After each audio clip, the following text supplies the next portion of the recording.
علیکم ورحمۃ اللہ وبرکاتہ۔ آج ہم ایک بہت امپورٹنٹ معاملے پر بات کریں گے۔ ام سلمہ رضی اللہ عنہ اپنی معاملہ فہمی اور اپنی فراست کے لیے بہت مشہور ہیں۔ مثلاً آپ صلی اللہ علیہ وآلہ وسلم سے صلح حدیبیہ کے موقع پر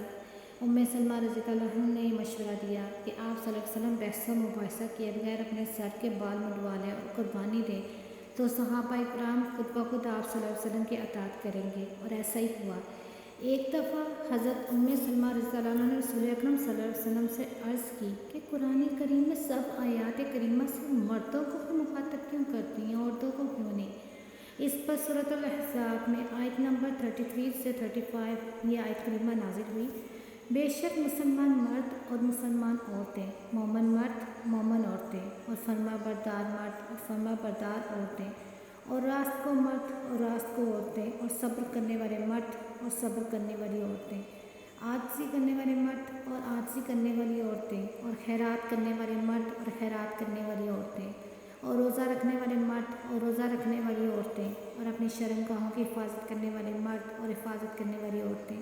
اور اللہ کو باکثرت یاد کرنے والے مرد اور اللہ کو یاد کرنے والی عورتیں۔ اللہ نے ان سب کے لیے وسیع مغفرت اور بڑا ثواب تیار کر رکھا ہے۔ بس اللہ تعالیٰ نے واضح کر دیا کہ کسی بھی نیک عمل کا ثواب مردوں اور عورتوں کے لیے یکساں ہے، اور گو میراث میں عورت کا حصہ مرد کی نسبت نصف ہے، لیکن نیک عمل کے اجر میں نہیں بلکہ دونوں کا اجر یکساں ہے۔ ام سلمہ رضی اللہ عنہا نے حضرت عائشہ رضی اللہ عنہ کے بعد سب سے زیادہ احادیث 378 روایت کی ہیں، ان میں سے 13 جو ہیں وہ متفق علیہ ہیں۔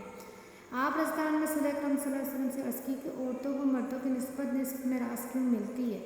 اس پر آیت کریمہ سورۃ النساء پارہ 4 آیت نمبر 32 نازل ہوئی۔ اور اس چیز کی ہوس مت کرو جس کے باعث اللہ تعالیٰ نے تم میں سے بعض کو بعض پر فضیلت دی ہے، مردوں پر ثواب ان کے اعمال کا اور عورتوں کے لیے ثواب ہے ان کے اعمال کا، اور اللہ تعالیٰ سے اس کا فضل مانگو، بے شک اللہ ہر چیز کو خوب جاننے والا ہے۔ اور آپ صلی اللہ علیہ وسلم رسول اکرم صلی اللہ علیہ وسلم سے یہ بھی پوچھا کہ ہجرت کے بارے میں آیات میں عورتوں کا ذکر کیوں نہیں؟ تو یہ وحی نازل ہوئی سورۃ ال عمران پارہ 3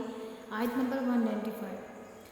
پس ان کے رب نے ان کی دعا قبول فرما لی کہ میں اللہ تم میں سے کسی نیک کام کرنے والے کے لیے کام کو خواہ وہ مرد ہو یا عورت ہرگز ضائع نہیں کرتا۔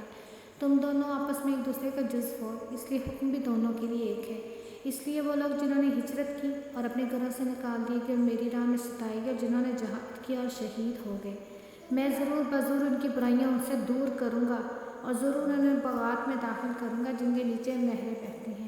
یہ ہے بدلہ اللہ تعالیٰ کی طرف سے، اللہ تعالیٰ ہی کے پاس بہترین بدلہ ہے۔ بس اللہ تعالیٰ ہم سب کو نیک اعمال کرنے کی اور دین کو صحیح معنوں میں سمجھنے کی عطا فرمت دے، کیونکہ یہ اگر فتنے اٹھائے جاتے ہیں کہ مرد عورت کے حقوق نسواں کے بارے میں یا مرد اور عورت کی برتری کے بارے میں،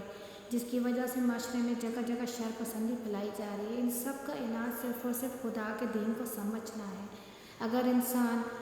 خدا کے دین کو سمجھ لے تو یہ سارے کے سارے فسادات کا خود بخود خاتمہ ہو جائے، کیونکہ ہمارا مذہب اسلام الحمدللہ مکمل ضابطۂ حیات ہے دنیا کے ہر پہلو کے بارے میں، چاہے وہ مرد اور عورت کے حقوق ہوں یا آزادی۔